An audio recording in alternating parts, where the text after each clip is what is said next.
I want to begin at what are some of the things that you've to talk about your beginning. So when did you start thinking you wanted to start going on trips? When you started wanting to like travel more? Where did that originate from? What was the seed of that idea? Um, I mean, it's hard to think of like exactly when, but like I've always been like really interested in travel, but Mm-hmm. also I guess it comes from my childhood because I was born in Turkey, but then I grew up in South Africa, Mm-hmm. and then since then I've also like I've been living here, and then I lived in Madrid as well.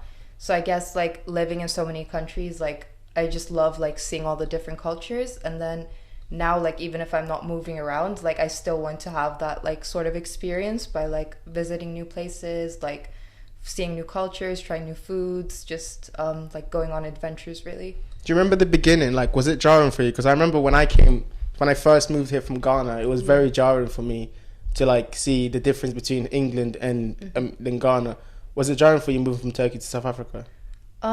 I was like 5 when I moved, and like I didn't actually speak any English at that time, so I was like completely thrown into like The it was an deep end. American international school, but Yeah, like yeah, into yeah. like somewhere I didn't understand. But like I don't remember that much because I was really little, but I guess it like really like taught me to like not be scared of like moving. Like when I moved to Madrid, that was in 2019. Like I wasn't like worried really. Like I was more excited than worried. Talk to me about Madrid then. What was Yeah. that like moving? Did that like experience change the way you view the world in any way? Um, I don't know if it changed the way I like view the world. It's just more like seeing a different type of culture compared to like the UK. Mm-hmm.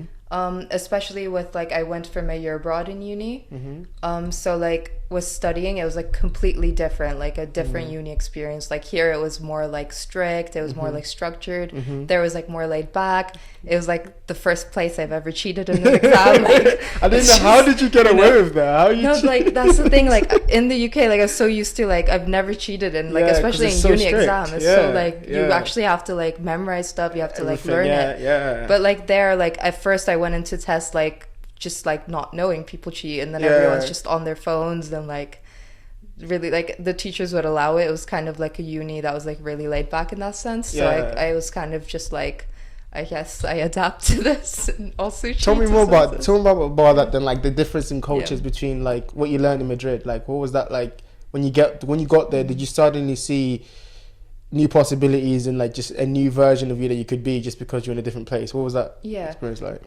Yeah, that as well. It's just like the things you do is different, like the food's different, the weather's different, like the lifestyle's so different, like everything was like so much later there. Mm. Whereas like here it's much earlier, and it's just language, of course, that's different. Were you not scared of the language barrier? That's like one of the things I wanted to talk about, Yeah. but fuck, let's bring it to the front. Were you not scared of like the language barrier from like moving to Spain? Did that not scare you at all? Not really, because like I knew basic Spanish, but at the same time, like that most people do speak English as well. So like I guess I wasn't too worried in that sense. So Or bake like is I had my phone for like Google Translate. Worst case, you I'd, just like like if I put couldn't it communicate, I'd and be just like did here. that. Does it, so you, how many months were you there for? You were there for a year? I was there for a year. Yeah. Yeah, yeah. Like Did you? academic year. I think it was like September to June or July Yeah, or okay. something. Oh, like so that. it's the same even there. It's like the academic year is basically the same. Yeah, it was like very similar. Oh, okay. Did you did your Spanish get any better while you were there?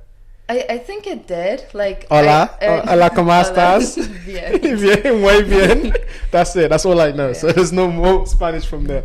But you think it Yeah. did? I think so. Like I think I understand like almost most Spanish. Like I'll understand it. It's just more the speaking that's kind of like a barrier for me. Mm. But I guess that's more like a confidence in the language thing. Like I'm sure if I'm like desperate, I would like in desperate situations I can speak it. Mm. But like if it's casual, like I'll probably just like hold myself back from speaking You're it. just doing Yeah, like I act understand like you it, don't though. know what you're Yeah. talking about. What are some of the stuff that have stayed with you from your trip, from your year abroad in Madrid that you still remember today? From year abroad, I mean, there was like so many challenges. So I guess it was like it showed me to like just keep going and like not give up or like let like shitty situations like keep you back, because like there were a lot of shitty situations in the beginning, but then like I didn't give up. So then the other half of the year abroad was just like amazing. It was like the complete opposite. But if I let them get to me, I would have just left, and I wouldn't have had the good moments. What were some of the good moments? Do you remember some of the stuff? that you can say? A lot of partying, a lot of like friends and like really good friendships, like met really cool people. Traveled a bit like around Spain. Okay, where did you go in Spain itself? Mostly like I did like day trips, but I did there's this hiking trail called Camino de Santiago, which is like pretty like Camino de Santiago. Yeah. But yeah, sorry. Camino de Santiago. Yeah, but go on, you're saying. It's kind of like, I guess it can be like religious, but it can also be like spiritual, or like everyone walks it for different reasons. But I walked with like two friends. So you kind of like, there's many routes for this like trail. So we did like the Portugal like coastal route, but we didn't have time for the whole thing because like the whole routes can take like a month or two. Oh shit. So how long did you walk for? We did like 100 kilometers in like 4 days, I think, or 3 days, 4 days. So you walk, you'd obviously sleep at night, but you walk for 4 days. Yeah, like you walk like, that's all you do all day. So it's quite like therapeutic because you just wake up, you walk. Yeah. And it's like beautiful sights on the way too. So it's just like, it's like a good break from like life. Yeah, I can imagine. Oh my god, I want to do that. That's so cool. Did they still do it? Yeah, it's still a thing. I actually want to go back and make a doc there, but we should do that. Now we have a reason to. I need like support on it. Okay, now you said it on camera. We have to do it. We have to do it. All right. Okay, so from that experience, I know that you've built more than just your trips. You've actually made it like a thing. What are some of the places that you've been? I know that I know you recently went to Marrakesh. You've been to Budapest. You went to Milan. I know there's so many places you've been. Talk to me about some of the places you've been, and like, first of the beginning of that. What made you start thinking, actually I can do this as an idea? I can actually make this happen, for myself. So I think like maybe one of the first ones was Budapest, like last year, where I did it more as like travel blogging, like working with different hotels. And then since then, like I kind of got like obsessed with doing like these long weekend trips. You'll know I'm like always trying to find them. Yes. But yeah, I guess that, and then like the more recent ones, so like Marrakesh and Vienna were quite recent. Like they were really nice too. Like especially Marrakesh, it was like completely different than like other places I've been, which I really liked. So talk to me about, so Marrakesh is the most recent one you won. Yeah. What are some of the things that you remember from Marrakesh? There was like some beautiful gardens, just like the whole vibe of Marrakesh was so different, like different buildings, different like culture, different animals even, like you see like different like donkeys and like just out horses, and about, like out and about. Different food, like I found some food that I like in Moroccan food, like chicken pastilla. That was really, really good. See, that's like one of my like the reason why like I'm so big on travel, and I think I have the kind of temperament for it, is that I love new experiences. I always want to do something new.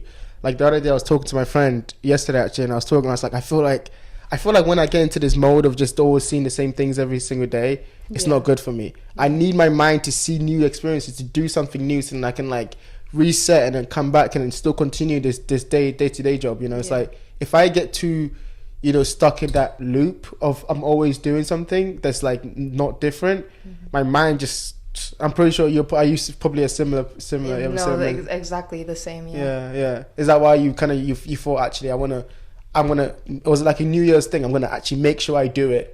And then you follow through. Yeah, literally. Like I think last year I was like, I'm gonna do this, and then I was kind of like, I want to do it even monthly at least. And then I tried to like, monthly is insane. Yeah, I tried to like stick to it. Yeah, kind of worked out. Yeah. And this year I'm trying to do the same. I'm trying to like top last year, which is a bit challenging. How many places did you go? Was it last year? I think it was like 11 or something like that in total. Oh my god!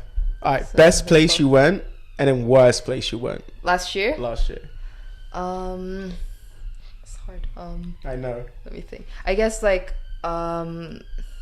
Malta was one of the best. It was just like everywhere was just so beautiful. I really liked it. And then worst. It's hard to say worst because like I was really lucky that they were all like really nice places and like good experiences. I guess like Milan maybe. Why Milan? It was just a bit like underwhelming, if that makes sense. Like for example, Rome. I also went to Rome because one of my best friends is from there. Like Rome is like incredible, and like Milan is kind of like you had like high expectations for it, and then you got there and it was kind of like it's still nice. It's just if I have to pick. Yeah. I can imagine. Like so, if you were to know my personality, where would you say I should check out from places that you went? What do you think I would enjoy? Maybe even Copenhagen. Think was so? quite interesting. Yeah.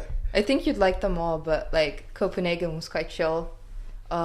There's like, it's pretty, it's like a pretty place to see, but also they have like this interesting like neighborhood which is like really artsy. There's like music festivals there. I know you like music. I do like music. Dancing. Do you like dancing? If they happen to have a festival at that time. I feel like every place I go, if there's dancing there, I'll have a good time. I feel like that's the thing. But like you mentioned that place, that community, what you're talking about, I know I saw it on your travel blog, which by the way, it's going to be in the description, guys. Check out Ella's travel blog. It's like the only travel blog I read. It's the only travel blog that I'll actually listen to, because I know the person, I know that the place that she goes, that she's going to pick the best places. But yeah, so the place that you talked about, what's the name of the place? Freetown Christiania, like Christian Haven. Yeah, something like that. Yeah. What was that like, going into a place where it's just art like everywhere? Yeah, it's like really artsy. It's like some people do live there. Like when you Google the place, it does try and scare you from going there. It'll be like, oh, it's dangerous. Really? It's like sketchy. And like, yes, there was a road that was sketchy, but besides that, like it was really cool to see, and it was kind of touristy, to be honest, as well. But like there's street art everywhere. There's like statues. There's a bunch of like charity shops, so it's like kind of like a hippie vibe. It's kind of like, there was like a stall, like books. It was like a book costs a smile, so like it's free. You just get like what you like. Unless you don't smile, you're like, I'm not gonna smile. Like, you can't get it then. But that's pretty cool that you get to get like. So it's like, is there a lot of places like that, like where you go to a country and then you see, oh, like this community is so different from any place I've seen back home, or any place in other places like that. You find that a lot in different countries? I don't think like everywhere, to be honest. Like I wouldn't expect it from Copenhagen. It was interesting. It's like I think a lot of the European destinations, they're super cool, but they're all like kind of similar in some sense. They have their own things, but they're also quite similar. Yeah, that's why it's so. Sorry, go on. I was saying like, whereas like in Copenhagen, that was like kind of a surprise, but like it was really cool to see. Yeah, because like you talk about Marrakesh, like some of the places you were talking about, like even the culture. Like I remember you were telling me about how like you had to haggle for everything, you had to negotiate. Yeah, this for literally everything. What was that like? That was intense, and to be honest, I didn't do much of it. Like did a lot of it. You were just like, no, I can't. I can't. But it's crazy. Like even getting into a cab, like you have to agree with the driver on a cost, and they'll say something crazy, like £20 for like a short trip, for example, and you're like, no way, like 5. That's so weird. Like that, I had the same experience happen to me when I went to Ghana. So like I've not been many places, but Ghana's obviously home, so I go home quite a lot. And it was just weird being like, there's no set price for anything. It's just, they will just say, this is how much it's cost, and then you're like, well, okay. Like I used to be like, okay, and then my mom would be like, no, what are you doing? You have to haggle. You have to tell them, because they know you're from somewhere else, and then you like obviously you're trying to get as much money as possible. Okay, so when I think of traveling, right, I think of like, obviously getting there, that's great, you have the best of time, but the planning is always like the thing that bugs, like always like just like the first barrier for me. I was like, oh, like how am I gonna plan, the trips and everything like that? Talk to me about that. What is that like? Have you gotten better as it over the years, or? I think so, and I try not, like I do plan, but I don't want to like make it too detailed that there's like no flexibility when I go. But yeah, I think sometimes it can be like stressful, especially if I'm going for such a short time. Like I can't fit everything in, so I have to kind of like plan like which places I really do want to see and why I want to see them. Is that one of the most difficult parts? It's like the making sure, like just booking the hotels, flights. Or was that not that difficult? What do you think? I think the hotels is the most difficult, because like I usually try and find like hotel partners, so that can take like hundreds of emails just to like find a good fit. So that's like the most time consuming, and then after that it's much easier, because it's like the hardest part's like sorted. It's just like finding places I want to see.